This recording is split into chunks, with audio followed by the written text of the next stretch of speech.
Joining me today in this conversation is Google India's new country manager and vice president, Preeti Lobana.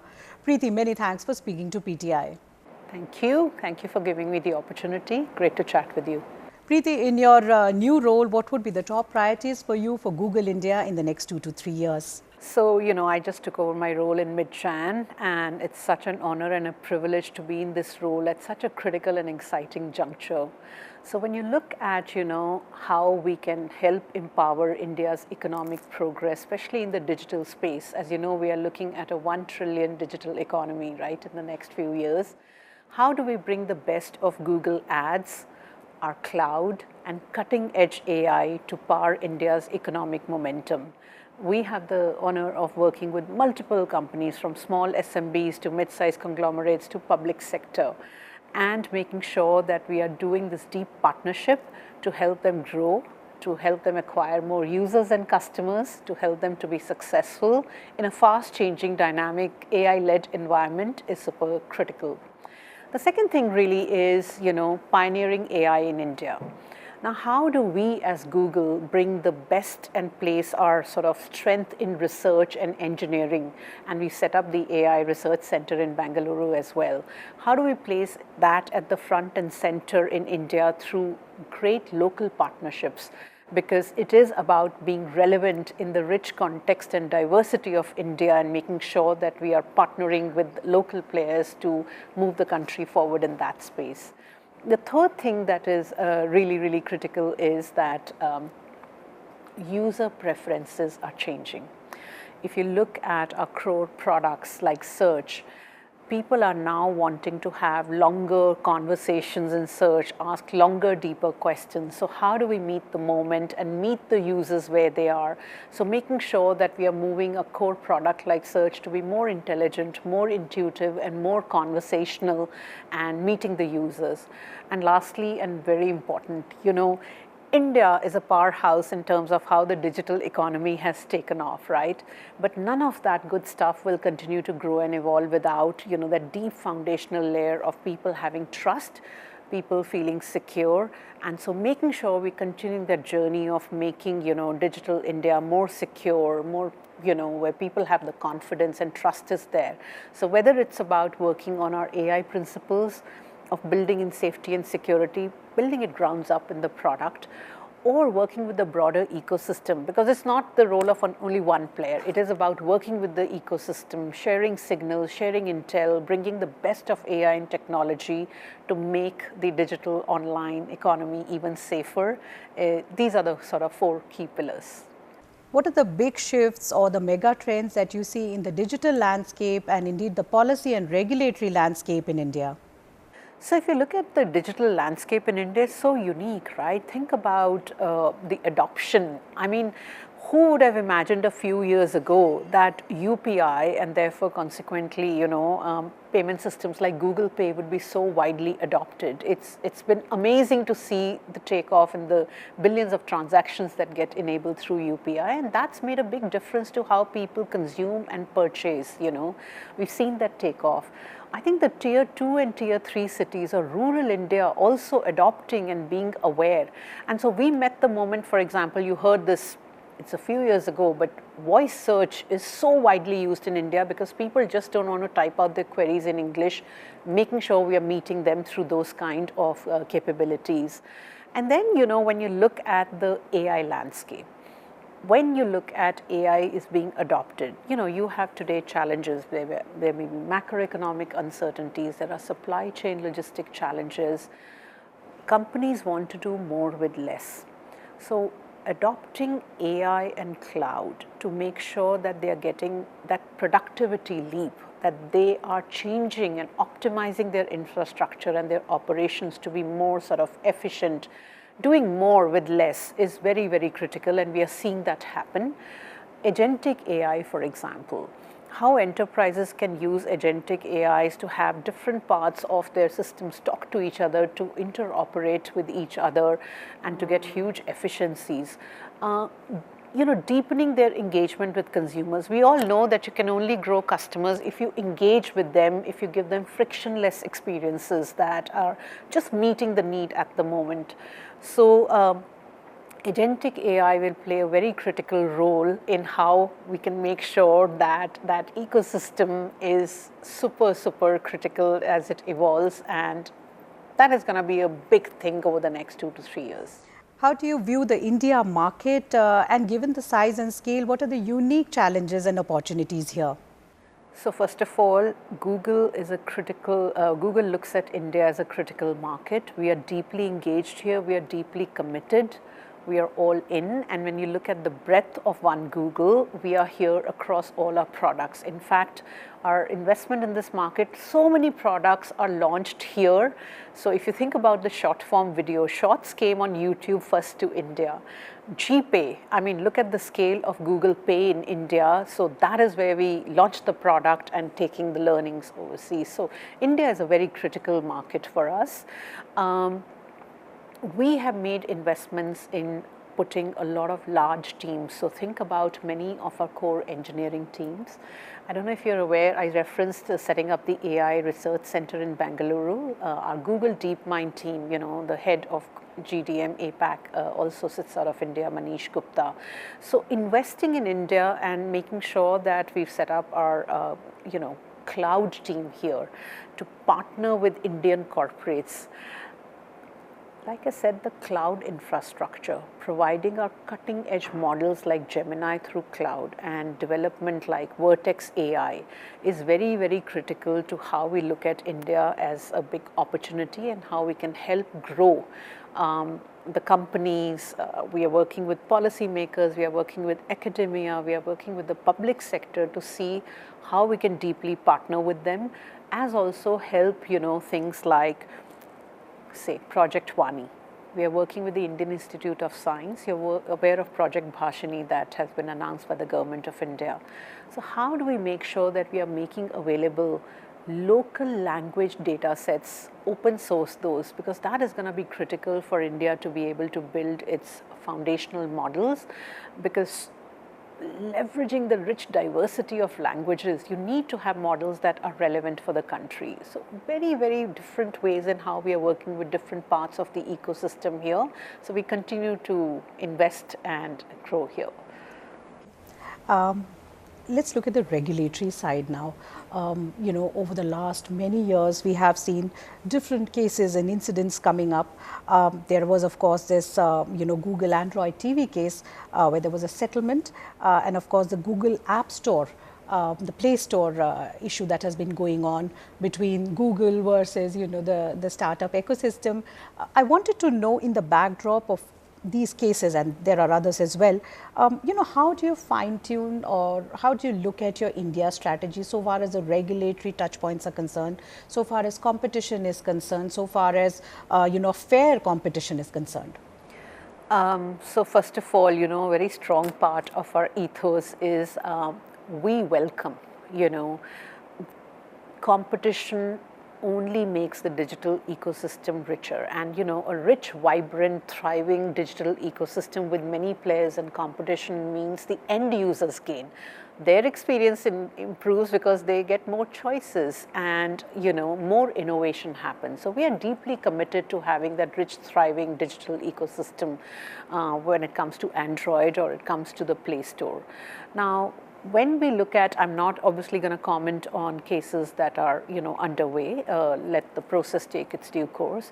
The other big part of our belief system is that we comply with the local laws in any country that we operate in. So we will absolutely be working with the government and any of the regulatory bodies to make sure that we are complying.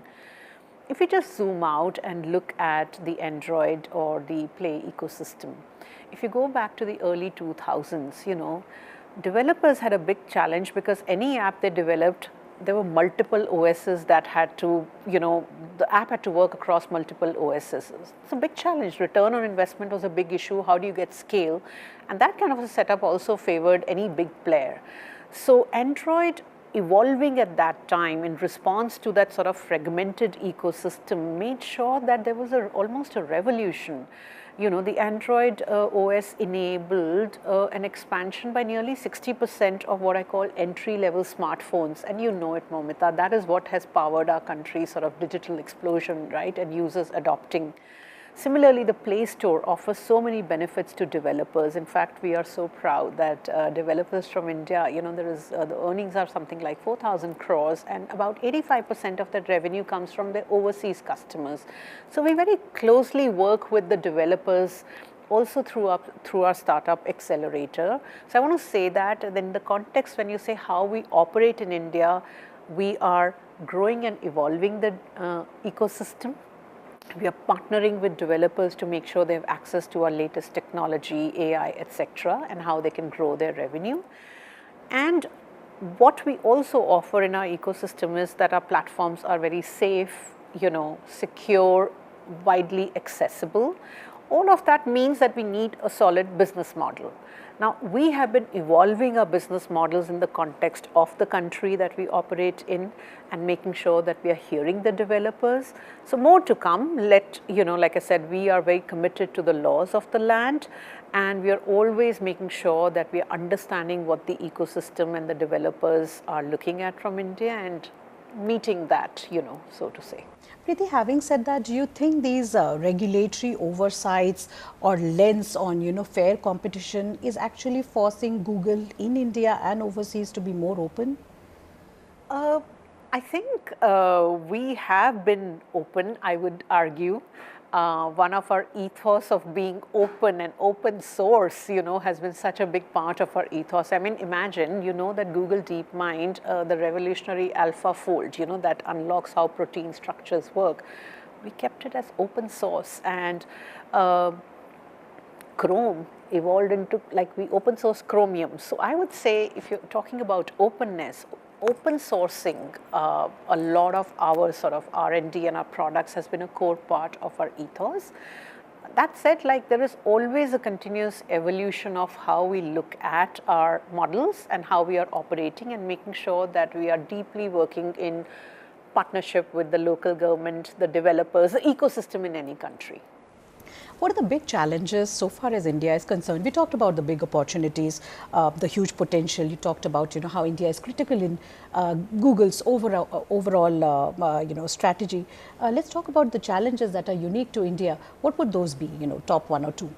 I think, first of all, just making sure that we are doing the best we can as an ecosystem. Here, I'm not talking about just Google.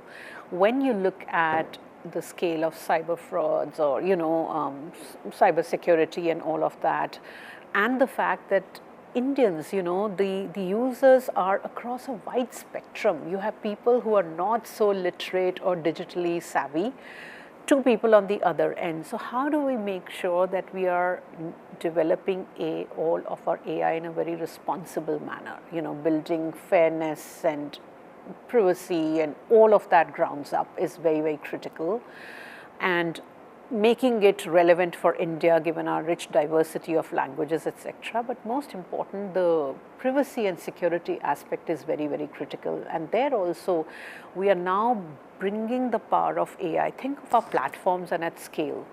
So just last year alone, we took down something like 247 million ads that are, clickbaity or fraudulent ads from India alone.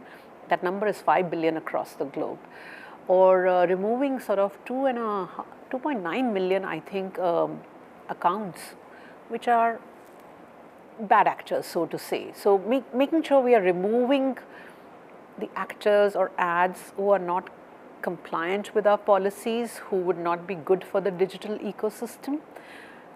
Always trying to think of ways of how we are ahead of that, and AI is helping us closing the gap where sometimes, the bad actors will come up with innovative ways. So now we've evolved things to a point where we can catch a lot of the harmful stuff before it hits the user and all of that.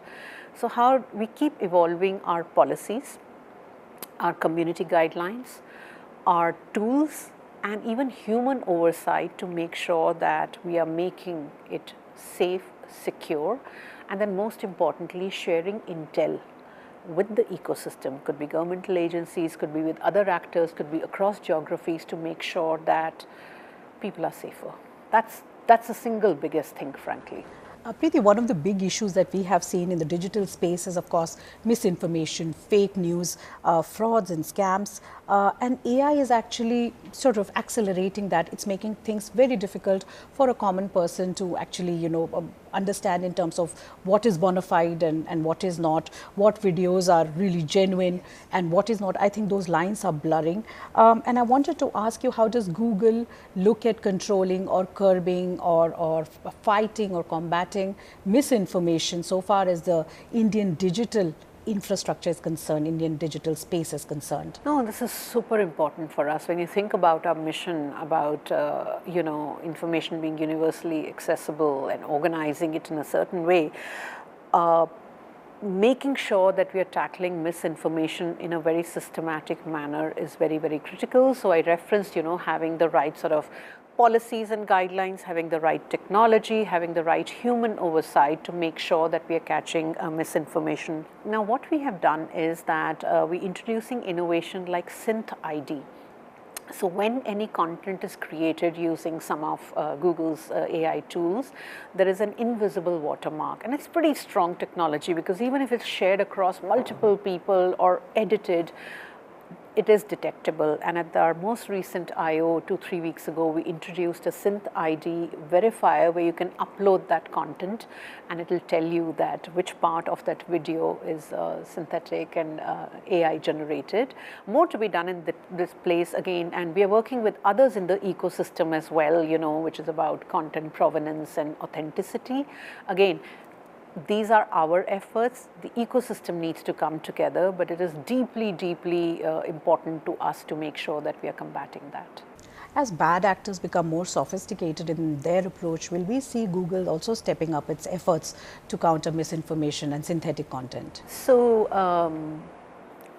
soon to be imminent, we announced at last year's Google for India that we're going to launch in India the Google Safety Engineering Center, and it's imminent, and we're going to be sharing more in time to come about what is our safety charter, given things are changing so rapidly. And APAC, as a region, is particularly seeing, higher degree of these kind of scams and frauds, and misinformation has been a challenge. So more to come on when we launch our safety charter and GSEC on what are the various ways and means in which we are upping our efforts even more. And like I said, tools like Synth ID verifier is going to be critical to be able to detect that misinformation. And these two initiatives, how far are you from announcing them? The GSEC. More to come. Just watch the space. Watch the space. Okay. And I also want to say, YouTube, for example, which is where a lot of content goes live and goes viral. We've deeply invested in increasing our investments in the YouTube space as well. And in fact, we do share data points through our community guidelines. So if you look at even between October to December last year, in 2024, we removed almost 3 million sort of links and videos and all of that. And we work very closely with the government as well when we get requests, when something is sort of misinformation. We have a very solid process around how do we track that content. So, how does Google India approach the localization of its products and services to cater to the diverse linguistic and cultural landscape of India? I did mention voice search, becoming so big in India. That was a key thing. You do know that in search and many of our products, just making sure that it's available in multiple languages is a very deep part of our ethos. As you know, people in India don't use straight English or Hindi, it's Hinglish. So making sure that our products are catering to that rich diversity is critical. And we are always sort of engaging and taking feedback from end users to make sure what is it that will make our products even more helpful to meet them in moments. So it's a key priority. You cannot be successful.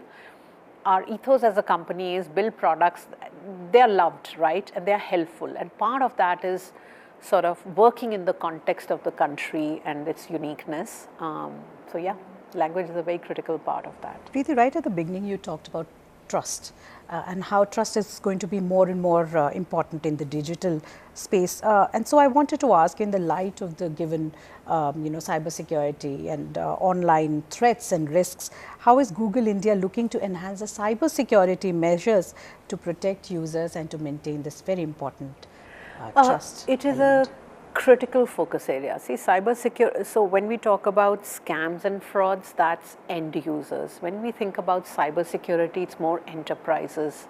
So there are sophisticated tools that we have, and again, I will not steal the thunder from the imminent GSEC announcements and the safety charter we're going to make, but getting the right signals, Momita, sharing those signals is very, very critical, because cybersecurity is evolved into something very big these days. When you look at geopolitically, cybersecurity is a big part of how things play out. So it's a very big investment area for us.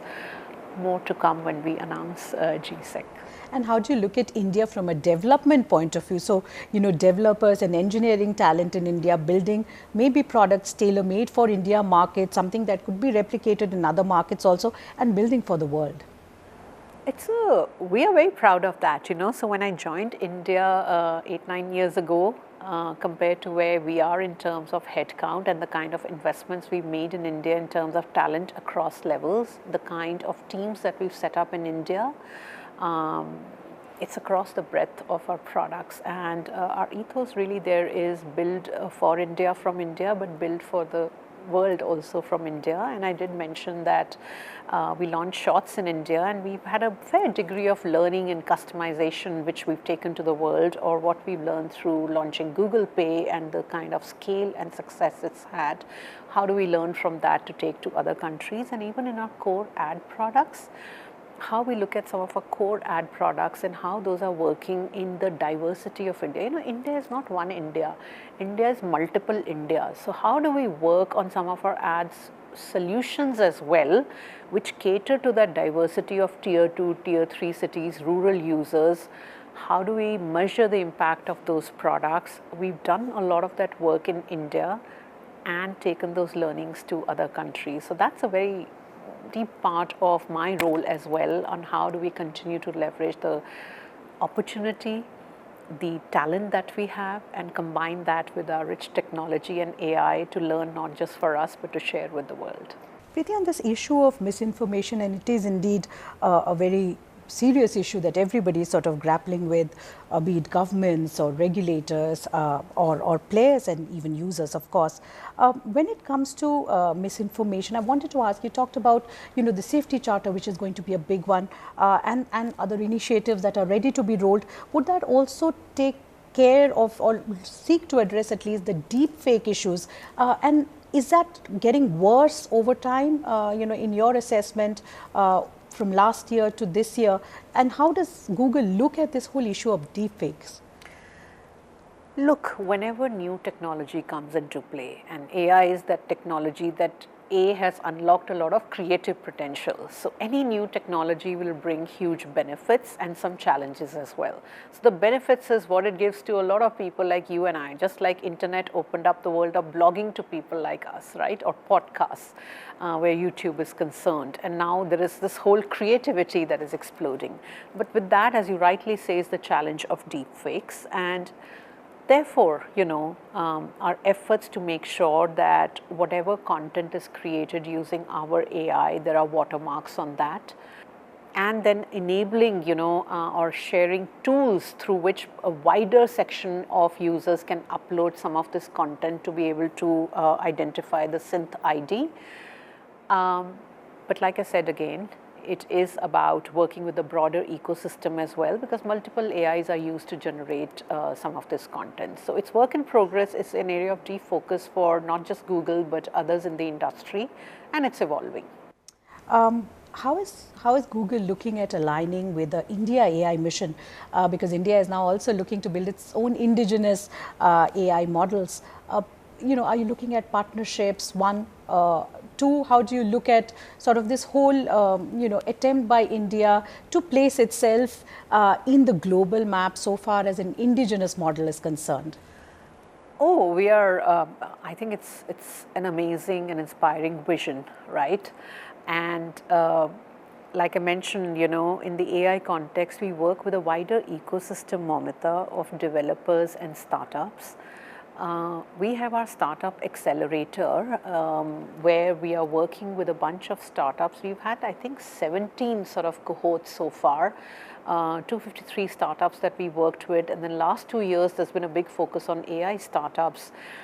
I was so thrilled. You would have seen that as part of the India's AI mission and MeitY, first they went with Sarvam to build the foundational model, and recently 3 more startups were identified. So our startup accelerator has worked with GAN AI, which is one of the 3 that was selected ones, and they're going to use like 70 billion parameters for superhuman text to speech, right? So that was part of our startup accelerator. So when we say accelerator, it means that we give them mentorship, we give them cloud credits, we give them access to our cutting edge models, and we bring like deep technical expertise of Google to help these startups. So GAN AI, you know, and then we have other AI startups like I think Pixel, Brain AI, which have won awards or called promising sort of AI startups. So the startup accelerator and the work that we do with the developer community is, and then, you know, we have this whole charter of upskilling 10 million Indians, because upskilling is going to be very critical, because AI is also about how do you augment human effort using AI. So in the future world, people need to be very comfortable in how you use AI in the right manner. And so upskilling is a very big part of our charter. And we do work, I referenced Project Vani, where we are working with Indian Institute of Science to make sure that we can open source large sort of Indian language data sets, which is going to be very key to India building its foundational model. And that will also serve as a model for inclusive AI to the world. And a big upcoming moment is the AI Summit in February. And we are looking forward to partnering with MeitY and the Government of India and other industry players to make sure that we are meeting that moment, because it's going to be a big moment to make AI more inclusive and to benefit for the, you know, what is very critical for us is that AI is leveraged to work on the systemic issues like healthcare, like agriculture, like education. And how do we bring the power of Google's cutting edge research, AI models to work with government? So we've done some great work, for example, with state governments, where we have memorandums of understanding, and bringing AI to solve some of the state level issues of agriculture, etc., is very key to our charter. Even recently, the government of Uttar Pradesh launched this whole agriculture sort of platform, which is based on Gemini, to help farmers access sort of, services. So it's a very broad range of things that we do working with the government to bring the best of our AI, and then work with local partners to make sure that we are making available some local data sets to help players build on that for systemic issues. I wanted to ask you about this equalization levy, which has been scrapped, and that was, one of the points that global giants were seeking. That they were asking for it to be removed. How will this impact Google's business strategy in India and investment? I think the way I said earlier also, part of our ethos is to work closely with the government and regulators in any country that we operate in, and India is no different. And when we had the levy, we worked with the government in complying with that, and it's been taken away, and we're going to continue work with the government and the authorities to make sure that we are complying with the changed norms. So India has always been a country of focus for Google. We continue to be deeply committed, doing the best for the users, bringing the best of our AI and research, meeting the consumers' needs, and helping the ecosystem grow. Very, very committed to helping the Indian digital ecosystem, Indian digital economy grow, and building that strong foundation of trust. Just last couple of questions. One, is it important for countries like India to now seriously look at AI regulation? And as one of the tech giants, what would be your advice or suggestion as India looks to have that kind of an AI framework? What are the safeguards? What are the risks that we'd be looking at? And the second bit of that question is the DPDP, the draft rules of which came out a few months ago. It talks about granular content management, data localization, breach notification, consent, of course, including consent for children. How do you look at the draft rules, and are there any concern areas there? So I think the Act has been in place since 2023, but the draft rules came out, and I think till about March of this year, feedback was gathered, and we will continue to work with the government on making sure once the rules are framed, how do we make sure that we are complying with that. We are very clear, like I said, I've said multiple times in this interview that privacy, security is very core to our ethos. It's how we design and build our products. We are very confident that the government of India is going to find, we really welcome that they are looking at regulating data privacy, and they're going to find the right balance of balancing the need for having this privacy and security and local data sets while making sure that there is free flow of data for critical information sharing and innovation. Preeti, one final question to you. As a woman leader, what would be your message to other women who are aspiring to not just get into tech industry? I don't think that's a problem really. Tech is one of the sectors we've seen where we have seen a good representation of the women. The problem is, in the leadership roles, what would be your, suggestion, the big message to women who aspire to have leadership roles in tech? I think it is when you think about the funnel getting narrower, from any, for any gender, the funnel gets narrower as you get to leadership, and it's a harder challenge for women.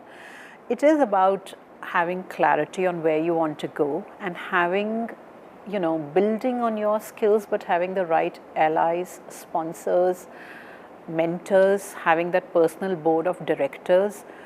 I know that there are moments of self-doubt that a lot of women I've spoken to and I mentor, and I've had mentors as well, can I do it? Am I up to it? But making sure that you are ignoring that voice of doubt or the burden that others around place you, just be clear on where you're going, making sure that you have clarity on what are the skill sets that are required, what are the leadership skills that are required, and then having a strong scaffolding. I mean, in my journey, frankly, a lot of allies and mentors and sponsors have played a role, as well as people at home who support you. So keep going and don't let any self-doubt or others' doubts hold you back. Preeti, it was wonderful speaking to you. Thank you so much. Many thanks for speaking to Preeti. Thank you so much.